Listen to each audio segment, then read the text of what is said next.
नमस्कार, मैं संगमित्रा आप सभी का स्वागत करती हूँ हमारे न्यूज चैनल खबर जनता तक में। अफवाह नहीं हकीकत बयां करते हैं हम। आइए देखते हैं आज की खास खबर।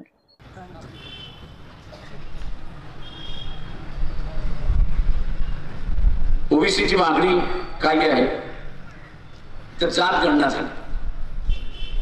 ती मागणी बरोबर आहे, मी असं म्हणत नाही, पण हीच मागणी त्यांच्या विरोधात आता उभी ठाकली। काय म्हणतात, जात गणना झाली नाही ना, मान्य आहे, आम्ही करतो ना, विधानसभा येऊ द्या नवीन, आम्ही करतो, आम्ही त्याची घोषणाही करतो, पण त्या घोषणेबरोबर अजून एक घोषणा होईल। आपण एक लक्षात घ्या की जात गणना जोपर्यंत होत नाही तोपर्यंत दिलेलं आरक्षण याला स्थगिती देत आहे। सभागृहामध्ये जात गणना मान्य केली आहे, नाही असं नाही, पण जात गणना मान्य केल्यानंतर ओबीसीचा प्रतिनिधी नसेल तर जो दुसरा ठराव होईल की जात गणना जोपर्यंत होत नाही तोपर्यंत ओबीसीच्या आरक्षणाला स्थगिती देण्यात आलेली आहे।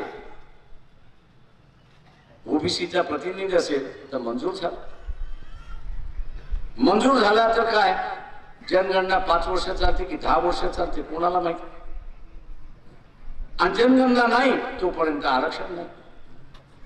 मला काही महाभारत म्हणतात आम्ही कोर्टात जाऊ, मी त्यांना नेहमी समजावून सांगतो की नरसिंहरावाच्या कालावधीमध्ये सरकार पाडायला आम्ही आणलो। सुबुसुरी नावाचे असणारे एक आदिवासी नेते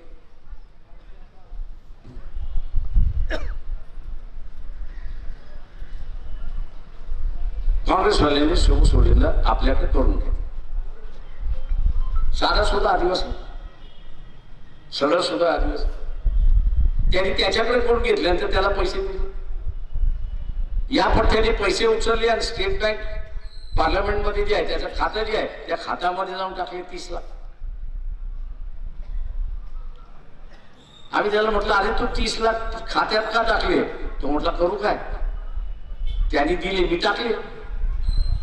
आणि म्हटलं तू पुरावा केलास ना, आता काय करू, म्हटलं आता शांत राहा, काढू नको, हात नको लावू। कोर्टामध्ये गेले, इन्क्वायरी झाली, हा कोर्टामध्ये जाऊन म्हटलं ना मला 30 लाख मिळाले, मी घेतले खात्यात टाकले। आता आदिवासी विचारा खरं बोलला आणि पैसे घेतले, सिद्ध झालं, मतदान दिलं, सिद्ध झालं, कोर्ट काय म्हणाला, आम्ही काहीच करू शकतो, आणि कोर्टानेच उत्तर दिलं की आम्ही काहीच करू शकत नाही। पैसे घेणे आणि मत घेणे, पैसे घेणे आणि मत देणे हे दोन्ही सभागृहामध्ये त्यांनी केलेलं आहे, आणि संविधानाने सभागृहामध्ये जे चालतं त्याच्यावरती कोर्ट भाष्य करू शकत नाही। तेव्हा कोर्ट म्हणतं की हे लाचलुचपत खात्यात बसतं का, तर 100% बसतं। लाचलुचपत खात्यात बसतं का, तर 100% बसतं, पण संविधानाने आमच्या हात बांधलेले आहेत की आम्ही सभागृहाच्या कामकाजामध्ये हस्तक्षेप करू शकत नाही, आणि म्हणून आम्ही काहीच निकाल दिला। काय झालं, तोही बरी झाला।